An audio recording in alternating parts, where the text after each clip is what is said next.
अच्छा, कभी ये सोचा है कि एक बहुत तेजी से भागती हुई कार और एक बिल्कुल धीरे धीरे रेंगता हुआ घोंगा, इन दोनों की हरकत को साइंस मतलब विज्ञान नापता कैसे है? असल में ये पूरा का पूरा खेल है गति और समय का।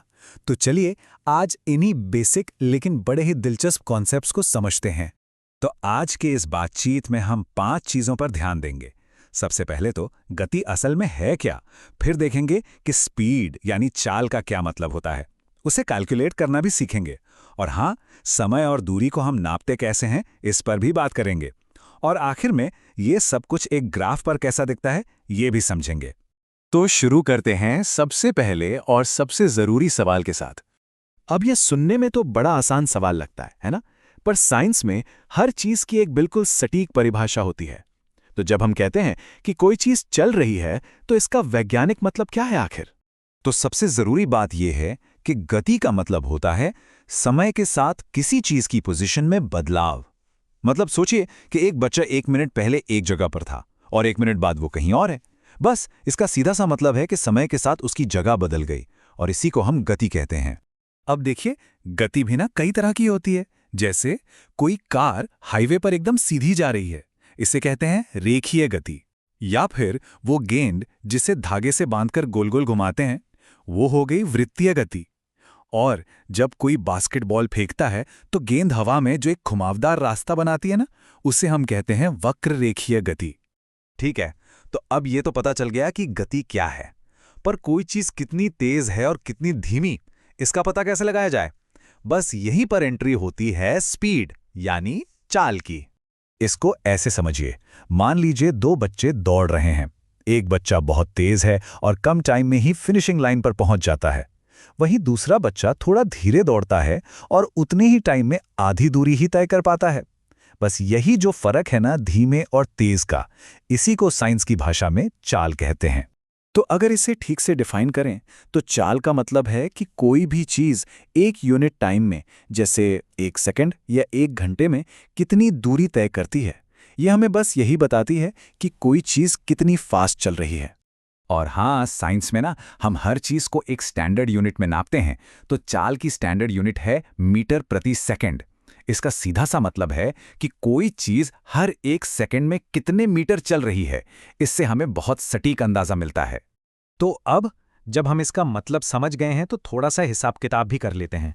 देखते हैं कि स्पीड को आखिर कैलकुलेट कैसे करते हैं। इसका एक बहुत ही आसान सा लेकिन जबरदस्त फॉर्मूला है। अगर किसी भी चलती हुई चीज की स्पीड निकालनी है तो उसने जितनी भी दूरी तय की है उसे उस दूरी को तय करने में लगे समय से डिवाइड कर दीजिए। बस इतना ही। चलिए एक उदाहरण से समझते हैं। मान लीजिए कोई चीज है जो 10 सेकंड में 100 मीटर चलती है।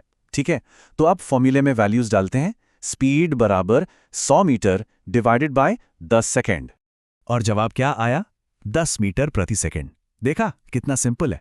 इसका मतलब हुआ कि वो चीज हर सेकंड 10 मीटर आगे बढ़ रही थी। अच्छा, हमने दूरी और समय की बात तो कर ली, पर असल जिंदगी में हम इन चीजों को नापते कैसे हैं? चलिए इन चीजों को नापने वाले टूल्स की दुनिया पर एक नजर डालते हैं। समय को नापने की कहानी तो सदियों पुरानी है। ये सफर शुरू हुआ था पुरानी धूप घड़ियों से जो सूरज की परछाई से चलती थीं। फिर आई पेंडुलम वाली घड़ियां जिनसे हमें थोड़ी और एक्यूरेसी मिली। और आज तो हमारी कलाई पर बंधी डिजिटल घड़ियां 1 सेकंड के 1000वें हिस्से को भी माप सकती हैं।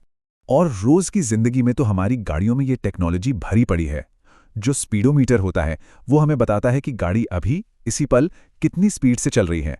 और जो ओडोमीटर है वो ये हिसाब रखता है कि गाड़ी ने अपनी पूरी जिंदगी में टोटल कितना सफर तय कर लिया है। चलिए अब आते हैं सबसे मजेदार हिस्से पर। गति को सिर्फ नंबरों में नहीं बल्कि एक तस्वीर की तरह कैसे देखा जा सकता है। मान लीजिए हमारे पास ये डेटा है। एक कार है जो हर मिनट में 1 किलोमीटर चल रही है। 0 मिनट पर 0 किलोमीटर, 1 मिनट पर 1 किलोमीटर और इसी तरह। अब ये जानकारी ठीक है, पर इसे देखने का एक और बेहतर तरीका है।